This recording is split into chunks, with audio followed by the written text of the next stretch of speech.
gọi tên mình bằng tiếng sông Trường Sa Hoàng Sa rồi vào gành đá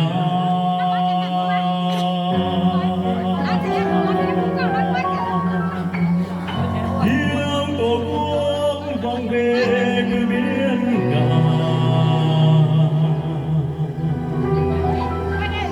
bao tố dập dồn chân lưới bùa vây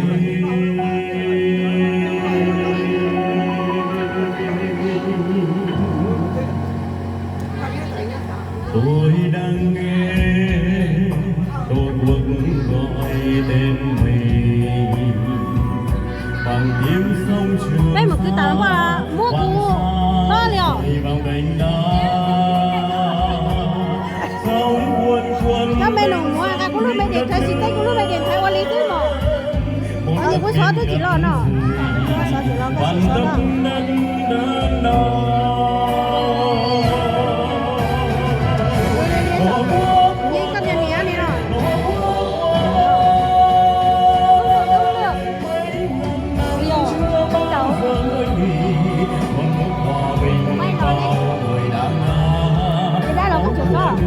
xóa nè, đầu hóa rồi nè, xóa cái máy biển đó.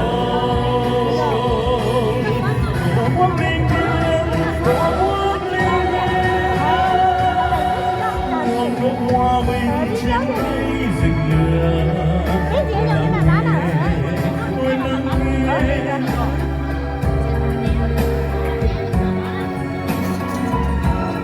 Biển nào chiều người lấy thân mình che chở. Tổ quốc linh thiêng, tổ quốc linh thiêng, một nước hòa bình trên cây rừng lửa. Tôi lắng nghe, tôi lắng nghe, tôi lắng nghe tổ quốc gọi tên mình.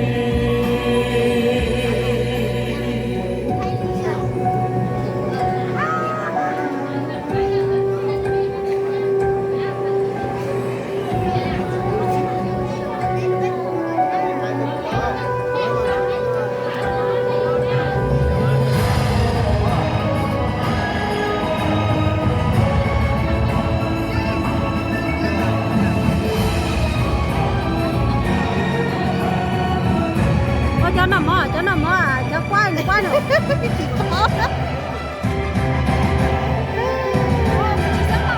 cho nó mỏ quay này luôn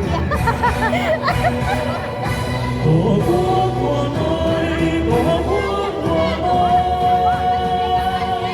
mấy ngàn năm chưa bao giờ rời một cuộc hòa bình bao người đã máu của người nhuộm mặt sáng biển đông. Tổ quốc linh thiêng, tổ quốc linh thiêng, một nước hòa bình trên cây rực lửa. Biết bao chiều mỗi người thao thức tiếng Việt Nam, biết bao chiều người lấy thân mình che chở. Tổ quốc linh thiêng, tổ quốc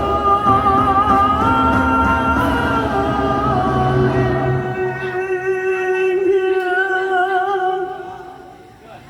non nước